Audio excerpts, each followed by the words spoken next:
بسم اللہ الرحمن الرحیم۔ سبق نمبر 11۔ سب سے پہلے قرآن کوئز۔ بسم اللہ میں اللہ تعالیٰ کے کتنے نام آتے ہیں؟ 3، اللہ، رحمان، رحیم۔ دوسرا سوال ہے کہ قرآن پاک کی وہ صورت کون سی ہے جو سب سے پہلے مکمل پوری کی پوری صورت اللہ پاک نے اتار دی، نازل کی؟ اس صورت کا نام ہے سورۃ فاتحہ۔ قرآن پاک میں ایک ایسے نبی کے بارے میں بتایا گیا جن کو ان کے بھائیوں نے کنویں میں ڈال دیا تھا۔ یہ کون تھے؟ حضرت یوسف علیہ السلام۔ قرآن پاک میں ایک نبی کے بارے میں بتایا گیا جو خوابوں کا مطلب بہت اچھے طریقے سے بتا سکتے تھے۔ ان کا کیا نام ہے؟ حضرت یوسف علیہ السلام۔ آج کی احادیث 2 عدد بتائی جا رہی ہیں۔ تو پہلے وہی جملہ جو ہم سارے حدیثوں سے پہلے لگاتے آئے ہیں، قال النبی صلی اللہ علیہ وسلم لعن اللہ السارق۔ اللہ کے نبی صلی اللہ علیہ وسلم نے فرمایا اللہ پاک چور پر لعنت کرتا ہے۔ جو چوری کرے اللہ اس پہ رحم نہیں کرتا، اس پر رحمت نہیں کرتا، اسے پسند نہیں کرتا، اسے اپنے سے دور کر دیتا ہے۔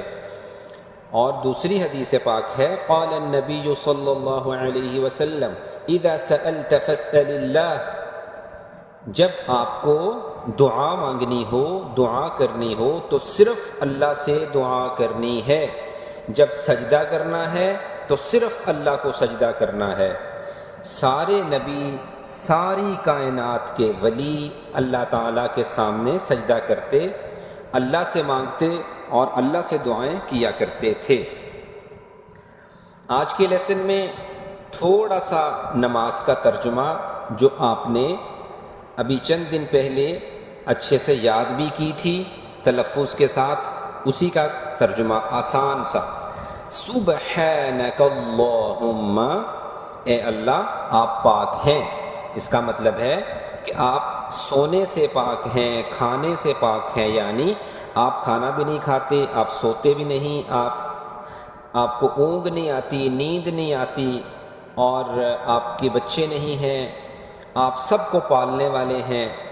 وَبِحَمْدِكَ، ہم آپ کی تعریف کرتے ہیں کیونکہ تعریف کے قابل ایک اللہ کی ذات ہے جس نے آسمان بنائے، زمین بنائی، پہاڑ، جنگل، دریا، سمندر، اتنی بڑی چیزیں بنائیں، تو اصل تعریف تو اللہ کی تعریف ہے۔ وَتَبَارَكَ اسْمُكَ، آپ کا نام بڑی برکت والا ہے، یعنی جب ہم آپ کا نام لیتے ہیں تو آپ رحمت کرتے ہیں، رحم کرتے ہیں۔ اور وَتَعَالَى جَدُّكَ، آپ کی شان بہت بلند ہے جو اتنی بڑی کائنات کو، دنیا کو، زمینوں کو، آسمانوں کو پیدا کر دے، اور آسمان کے نیچے ستون بھی کوئی نہیں، سہارا بھی کوئی نہیں، تو اس کی شان کیا ہوگی، اس کی طاقت کیا ہوگی۔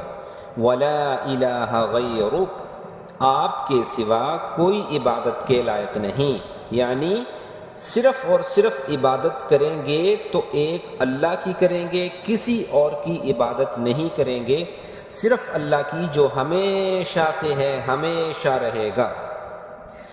اسی طرح سے جب بچے کوئی بھی الفاظ استعمال کرتے ہیں، گا، گی، گے، ہم یہ کام کریں گے، کروں گی، کروں گا، تو اس کے ساتھ قرآن پاک میں آتا ہے آپ انشاءاللہ لگایا کریں۔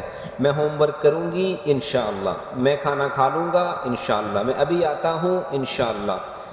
تو انشاءاللہ کا لفظ کبھی نہیں بھولنا، اس کا مطلب ہوتا ہے اگر اللہ نے چاہا۔ اسی طرح جب کوئی چیز بہت اچھی لگے، کسی کی کاپی، کسی کا بیگ، کسی کی چپل، کسی کے کپڑے، کسی کی پینسل، تو ایک لفظ بولتے ہیں ماشاء اللہ۔